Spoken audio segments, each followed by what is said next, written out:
আসসালামু আলাইকুম রহমতুল্লাহি ওয়া বারাকাতুহু। আজকে আবারও চলে আসলাম একটি কারেন্ট খুঁটির দিকে একটি ক্ষুদ্র মৌমাছির চাক ধরা। আপনারা অনেকেই ক্ষুদ্র মৌমাছির চাকগুলো কারেন্ট খুঁটি থেকে ধরতে পারেন না। দেখেন আমরা কি দিয়ে ধরি, দেখেন এই যে একটা আগরবাতি আমি দিয়ে দিলাম। এখন আপনারা একটা ধামাকা একটা চাক ধরা দেখবেন। দেখেন একটি আগরবাতি যখন আমরা এখান দিয়ে দিলাম, দেখেন পরবর্তী আমি আবার কি করে থাকি, তখন আপনারা অবশ্যই বুঝতে পারবেন আমরা কিভাবে চাকগুলো ধরি। দেখেন এই যে কাঁটা বদ্ধ করে দিলাম। আমি কিন্তু একটা আগরবাতি ব্যবহার করলাম, এর উপরের কাঁটা দিয়ে মাছিগুলো বের হয় এবং তার উপরের কাঁটার কিন্তু পাইপটা ভাঙা। এটা যেহেতু আমরা প্রতিনিয়তই চাকগুলা ধরে থাকি কারেন্টের কারণ থেকে, সেহেতু চাকগুলা আগেই আমাদের পাইপগুলা ভাঙা। যে এই জায়গা দিয়ে মাছিটা বের হচ্ছে, শুধু এখানের পাইপটা আছে, কিন্তু থাকলেও ফুল পাইপটা নাই, অর্ধেকটা পাইপ আছে। এখন আপনারা ধামাকা দেখতে পারবেন। হয় এই দেখেন 1 মিনিট কত সেকেন্ড হয়েছে, দেখেন এখন আপনারা ধামাকা দেখেন। এই যে দেখেন মাছিগুলো আস্তে আস্তে বের হওয়া শুরু করে দিয়ে, এই যে দেখেন এটা একটা অবিশ্বাস্য ঘটনা।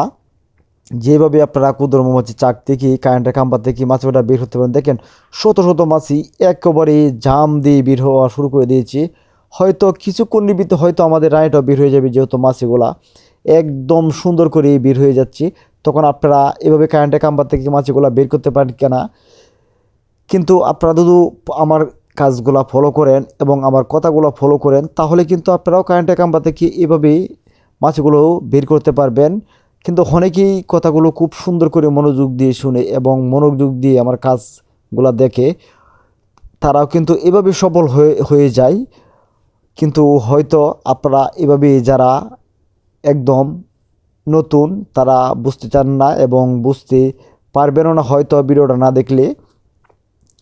দেখেন আমি চাকগুলা কারেন্টের খাম্বার থেকে অনেক দিন যাবৎ দৌড়তেছি এবং আমরা যখন এগুলা থেকে কৌশলগুলো জেনে গেছি, আপনারা এই কৌশলগুলো জেনে যাবেন। তো যে খাম্বা দিয়ে যে গর্তটা দিয়ে মাছগুলো হাফডাউন করে এই গর্তর পাইপটা হালকা পরিমাণ ভেঙে নেবেন এবং এর উপরের গর্তর পাইপটাও ভেঙে নেবেন, এর নিচের গর্তর পাইপটাও ভেঙে নেবেন।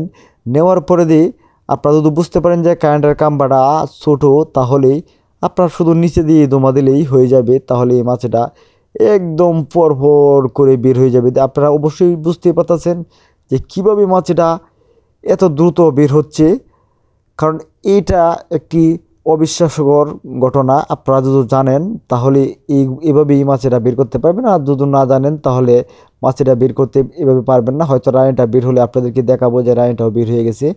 কিন্তু আমরা যখন এভাবে মাছটা ধরতে আসি এবং নেটটা ফিট করে দুমাটা দিয়ে দিই, তখন আমরা মুখটা ফলো করি যে আমার রানিটা বের হয় কিনা। রানিটা বের হলে কিন্তু অবশ্যই দেখা যায় যে রানিটা বের হয়েছে।